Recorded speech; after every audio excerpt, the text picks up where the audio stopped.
pessoal, tudo bem? Sejam muito bem-vindos aí a mais uma videoaula aqui no nosso canal. Hoje a gente vai estar abordando aí sobre logística portuária, né? Para saber exatamente como é que funciona todas as operações logísticas no Porto de Santos. Mais detalhes. Então, se for você, ficar comigo neste vídeo até o final para que você possa estar por dentro de tudo com o mínimo de detalhes possível. E é claro, para você que não me conhece, está caindo aqui neste vídeo pela primeira vez, muito prazer, eu sou Everton Godoy, sou seu explorador da logística e você está no canal Logística 4.0 que ao longo aí desses 2 anos está cada vez mais trocando informações, transmitindo informações de negócios, enfim, tudo que está ligado à nossa área de logística. Beleza? Bora para o que interessa. Galera, a gente sabe que, além dele ser um dos maiores portos da América Latina, além da gente saber que o Porto de Santos ele é um dos maiores da América Latina, ele é um dos principais pilares da logística no Brasil hoje, por conta da sua capacidade, dos seus armazéns. Hoje o Porto de Santos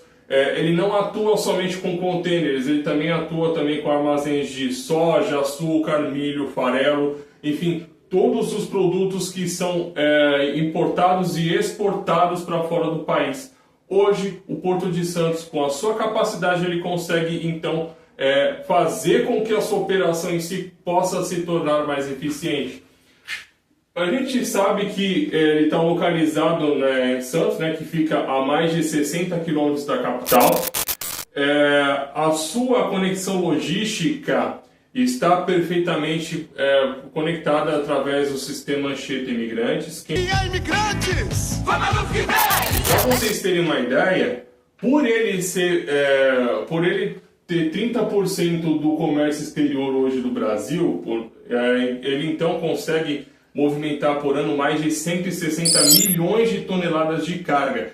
Isso são dados da própria autoridade portuária de Santos, que no caso que é o órgão maior que está abaixo do Ministério dos Portos e Aeroportos, que então gerencia toda a atividade do Porto de Santos hoje no Brasil. E é claro que com isso ele consegue movimentar todas essas informações através de dados trimestrais. Para você ter uma ideia, no último trimestre de 2024, só dentro das atividades do Porto de Santos aí, ele conseguiu movimentar mais de 48,3 milhões de toneladas de carga. Isso com um aumento expressivo de 3,3%, usando esse mesmo comparativo desse mesmo trimestre do ano de 2023. E é claro que esse recorde aí, né, nós temos aí as principais empresas portuárias aí que fazem com que esse movimento, com esse crescimento do Porto de Santos possa se tornar cada vez mais exponencial, tá? Então é um dos portos aí que tem maior movimentação e claro que tem uma garantia maior de confiabilidade. Então como é que funciona nesse caso? Nós temos os agendamentos, todos os terminais do Porto de Santos, né, os portuários, os retroportuários principalmente, eles trabalham com agendamento digital, ou seja, o caminhão, até mesmo para evitar filas e até outros problemas que podem acontecer para que então os motoristas venham descarregar ou carregar carga no porto. Então, ele tem a sua chegada, ao terminal, que aí então ele vai apresentar toda a documentação da carga, ele vai apresentar todos os requisitos para que então e aí, né, claro que essa carga ela vai passar por uma conferência e inspeção, né, justamente para garantir que não aconteça nada com essa carga, se a carga estiver avariada ou até mesmo algo parecido. Por isso que é muito importante a gente estar falando isso para vocês, porque a partir do momento que acontece a conferência, o conferente daquele terminal, ele vai lá e vê se não tem inconformidade com a carga, se não tem contrabando, como eu já falei para vocês através de um vídeo anterior dos procedimentos do despacho aduaneiro lá, isso também faz parte. A gente também pode falar também se não tem droga escondida na carga também, que isso também pode ser um dos principais aí fatores do impedimento daquela carga entrar ou sair do país, né? Então, tem o controle aduaneiro, que é feito hoje pela Receita Federal, inclusive nas proximidades do Porto de Santos, existe uma unidade da Receita Federal da Alfândega que faz então todo o levantamento de todos esses documentos, todas essas cargas, antes mesmo delas entrarem ou saírem do país. Então, esse controle aduaneiro é feito de forma eficiente, justamente para garantir que não haja nenhuma inconformidade nessa carga ao entrar e ao sair do porto até chegar ao seu destino, tanto para o cliente nacional como internacional. Quem não conhece, uma das principais rodovias que liga São Paulo ao litoral paulista, hoje, inclusive, muitas das vezes quem vai para a praia, quem vai para o litoral, para as cidades do entorno da Baixada Santista, conhece muito bem o sistema Anchieta Imigrantes, porque ele funciona com operações de descida e também pistas de subida. Então, mais praticamente hoje, até mesmo para o tráfego de caminhões, hoje é permitido somente pela rodovia Anchieta. O porquê? Porque até então, a gente vai até explicar com mais detalhes sobre isso daí, porque até então o tráfego de caminhões ele é permitido. Então, o caso ele também é responsável por 30% do comércio exterior hoje no Brasil, tá? Então, todas as exportações hoje do país saem diretamente do Porto de Santos, por isso que ele é considerado o principal porto da América Latina e responsável por esses 30% das exportações do país.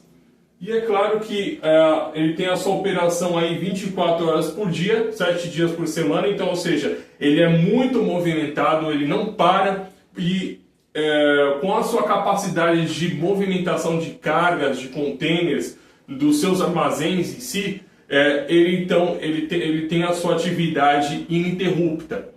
Por isso que cada vez mais ele vai continuando batendo recordes, tanto na movimentação de containers, como eu já exemplifiquei em outros vídeos para vocês, como também em todos os outros requisitos também. Hoje o Porto de Santos ele é o recorde em todos esses quesitos e cada vez mais ele tem quebrado os seus paradigmas, tem quebrado os seus recordes ano após ano na sua movimentação de containers. Dentro a gente foi feita a conferência de todas as cargas, de toda a mercadoria. Então ocorre o embarque e o desembarque de todos os containers, né, que entram e saem dos navios a todo momento. Então o que acontece? Tem lá a empilhadeira o Staker, que eu já mostrei para vocês esse ano lá na Intermodal em São Paulo, que é claro, fantástico o simulador deles, justamente para usar para treinamentos. Então foi imperdível lá, eu pude mostrar para vocês como é que funciona esse equipamento, a movimentação de todos os containers, tanto de 20 quanto de 40 lá, para sair do navio e colocar no caminhão, né? Então é feito esse trabalho aí de embarque e desembarque, ou seja, o caminhão entra, aí o cara que está operando o whipstaker lá, a empilhadeira, ele vai então fazer o içamento, ele está a 40 metros de altura, ele vai fazer o içamento de todos os containers, tanto para movimentação de embarque e desembarque deles, né? Que aí a gente chama, que no caso, para embarque, eles vão utilizar então o procedimento do ship planning, que no caso é a movimentação de navios. Inclusive, isso daí pode até ser um assunto para um próximo vídeo do nosso canal, obviamente, justamente para você poder entender esse tipo de operação. Então, ou seja, a gente tem, ou então através do ship planning ele vai fazer a operação de como a carga vai ser montada lá no navio porta-containers, que são chamados aqueles navios com mais de... que inclusive lá na minha página do Instagram eu já mostrei a movimentação deles aqui no canal do Porto de Santos, já mostrei diversas vezes. E é claro que também existe também outras formas também quando ele vai ser movimentado. Aí para retirada, né? Então aí tem a retirada do navio e vai passar por aqueles caminhões que são chamados de terminal tractors. Esses terminal tractors é que ele vai fazer a movimentação desses containers dentro dos terminais, dentro do pátio, né? E aí é claro que em outros exemplos práticos, em outros portos do mundo, esses terminal tractors são totalmente robotizados, são totalmente automatizados, como os que foram substituídos pelos AGVs, que fazem então toda a movimentação desses containers dentro dos terminais do porto. E aí o que acontece? E aí é claro que cada movimento desse daqui ele é feito em tempo real. Por quê? A autoridade portuária de Santos tem investido maciçamente em sistemas de integração que possam integrar o porto às empresas, aos terminais portuários de suas proximidades, que possuem então uma rastreabilidade que no caso conforme também o GPS ou a internet das coisas, para então fazer essa rastreabilidade e poder então fazer com que essa liberação de carga possa ser feita o mais rápido possível. Ou seja, o Porto de Santos hoje ele passa por um processo de digitalização ao qual todas as documentações, todos os processos aduaneiros estão começando a ser digitalizados, permitindo que essa movimentação possa ser feita aí com o máximo de rapidez possível, tirando então a burocracia e digitalizando, agilizando o processo. Então é muito interessante a gente estar mostrando isso, estar exemplificando isso para vocês, porque a gente já disse algumas vezes aqui no canal a respeito da digitalização de processos, de como os processos podem ser mais eficientes a partir do momento que eles são automatizados, que eles são digitalizados. Então, a partir do momento que isso ocorre, a minha operação ela pode fluir com mais agilidade, ganhando tempo, ganhando mais oportunidades de negócio. Isso que é mais importante de tudo. E aí, então, que com isso, utilizando essas tecnologias, eu vou agilizar, além de agilizar os processos, eu vou fazer com que eu venha reduzir custos e, é claro, melhorar então até mesmo o controle aduaneiro dentro do porto. Então isso é muito importante a gente estar frisando para vocês por conta da sua importância. Então, muitas das vezes, antigamente era muito complicado para você fazer algum tipo de operação, algum tipo de controle aduaneiro, era muito difícil até mesmo fazer uma liberação, que às vezes até demorava dias. Hoje não demora muito para você fazer tudo isso através das tecnologias. E a gente mostrou aqui, a gente tem aqui no caso um exemplo de como no caso a operação ela pode funcionar, como ela funciona no porto, né? Então hoje a gente tem aí até mesmo as ferrovias também que estão aí na retomada dos investimentos, né? Hoje, para você ter uma ideia, nós temos uma operadora que toma conta das ferrovias do Porto de Santos, que é a FIPS, que no caso seria a Ferrovia Interna do Porto de Santos, que é um órgão novo e que faz toda a administração de todas as vias férreas do porto com os seus elos dos seus outros modais. Então, ou seja, o Porto de Santos hoje ele é totalmente multimodal, porque todos os modais de transportes eles estão sendo movimentados num único porto. Então, isso são suas características, né? Então, tudo isso foi através da capacidade de investimentos. É claro que ainda precisa muita coisa a se fazer, é claro, precisa muitas outras coisas, muitas atitudes ser tomadas, mas é claro que o porto em si ele está tomando novas proporções. E é claro que a gente tem aí os desafios, né? Não é fácil um órgão, né, gerenciar um porto do tamanho do Porto de Santos. Nós temos aí a margem esquerda, que no caso seria representada pelo município do Guarujá, no caso ele está entre Santos e Guarujá, e que no caso é onde eu moro. E é claro que a gente tem também a parte de Santos, que no caso seria a margem direita. Além da Ilha de Ana, que no caso geograficamente onde está situados todos os terminais do Porto de Santos. Então, um dos desafios que a gente tem que considerar que um dos principais é o congestionamento nos acessos, principalmente nas épocas de safra da soja, né? Aí no caso ocorre a movimentação de caminhões no porto.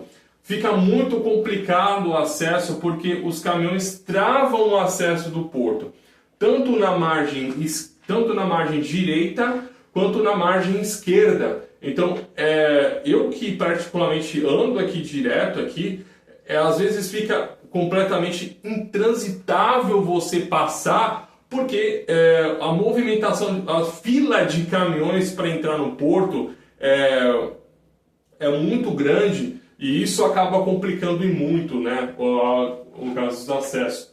A dependência do modal rodoviário, né, que a gente já disse num vídeo anterior falando a respeito dos modais aí, ele pode ter sua disponibilidade, porém o custo dele também é muito alto, porque além do seu custo ser alto por causa da manutenção dos veículos, gestão de pneus, controle, enfim, aí também tem a questão do frete que acaba encarecendo ainda mais o produto, acaba encarecendo mais a mercadoria e é claro que isso para o cliente final acaba sendo um impacto muito grande.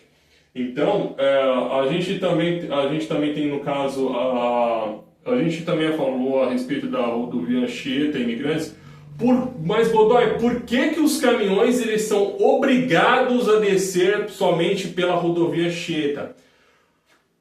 A rodovia Anchieta, pessoal, no caso ela é uma rodovia mais antiga.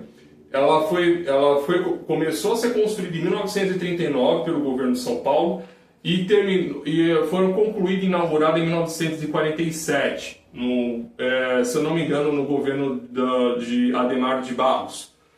E é claro que a sua condição ela é mais favorável para caminhões, porque além dos trechos de descida, que são muito íngremes, a rodovia também possui áreas de escape para descanso ou até mesmo para paradas de manutenção para motoristas de caminhões, de ônibus, enfim. Então, ou seja, o que já no caso da Imigrantes, que é uma rodovia mais moderna, que é uma rodovia que não tem muitas curvas acentuadas, assim como a Anchieta, no caso, ela não tem tantas áreas de escape assim. Já no caso da Anchieta, ela possui. Então, em cada trecho na descida mesmo da Anchieta, é muito provável você se deparar com várias áreas de escape. O que isso facilita até mesmo para o descanso dos motoristas após uma viagem muito longa. E isso acaba favorecendo e muito.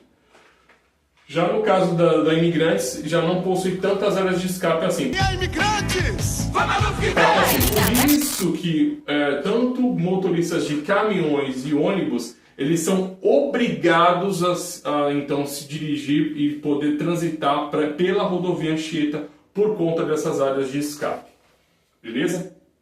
Aí nós temos também a questão da sustentabilidade e impacto ambiental. A gente sabe que ainda também é um dos maiores desafios com relação a esse tema, porque ainda como os terminais os armazéns são muito antigos, principalmente os de soja, açúcar, milho, farelas, bem, nessas particularidades. O que acontece? Às vezes, os terminais lá que estão operando, né, fazendo o transporte da soja, do milho, enfim, do compartimento do armazém para o compartimento do navio, eles soltam muita poeira. E essa poeira, ela vai para o ar. E isso acaba provocando não somente uma poluição no porto em si, mas sim na cidade em volta. Então, essa é uma preocupação que muitas empresas já instaladas no Porto de Santos estão tendo. Um dos exemplos que a gente tem, que a gente já mostrou também na Intermodal esse ano, é com relação a uma das empresas lá que apresenta uma solução de uma corrente clausurada que não polui e é claro que contribui 100% para o meio ambiente.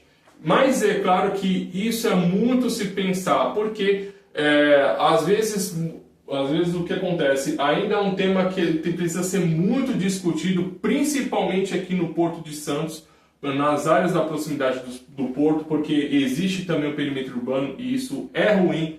Nós tivemos, né, alguns anos atrás aqui, um incidente na Local Frio que, é claro, não provocou vítimas fatais, não provocou vítimas leves, nem nada. Mas o impacto desse incêndio, o que houve? No caso foi o vazamento de uma matéria chamada amônia. E essa amônia, no caso, ela acabou empesteando a cidade do Guarujá, principalmente, que no caso seria representada pela margem esquerda do porto, e isso acabou provocando uma série de impactos na poluição da cidade e também nas outras cidades do entorno aqui da Baixada Santista. Então, essa preocupação com os impactos ambientais já não é de hoje, já é de muito tempo, mas é claro que ainda é um assunto que ainda existe, acaba deixando muito a desejar. Não espera-se ter um impacto ambiental muito maior para se tomar providência. Precisa ser tomada agora e até mesmo para garantir o seu futuro e o futuro das próximas gerações. No caso da modernização da infraestrutura, a gente sabe que ainda existem vias de acesso ainda que não são mal sinalizadas, às vezes não tem uma opção de parada com segurança para os caminhoneiros, que acabam também sofrendo com a questão do roubo de carga também. Então, são N coisas aí que acaba então provocando todos esses tipos de problemas aqui para o Porto de Santos atualmente. E é claro, se você tem mais dúvidas com relação ao Porto de Santos, deixa aqui nos comentários, a gente quer saber de você o que você acha, o que precisa melhorar e o que precisa ser cada vez mais melhorado e aprimorado no Porto, que seria então o maior elo de logística hoje do Brasil. E é claro, se você gostou desse vídeo, se você gostou, deixa também o seu like, se inscreva no nosso canal, porque me ajudem, pessoal, a crescer cada vez mais com o nosso conteúdo. Compartilhe com seus amigos, com seus colegas, para que então a gente possa alcançar o maior número de logísticos aí com esse conteúdo. E é claro, o nosso objetivo aqui sempre vai ser não somente trazer novos conhecimentos, mas cada vez mais elevar o patamar da logística através da educação. Beleza, pessoal? Era isso por hoje. Um grande abraço para você e até o próximo vídeo.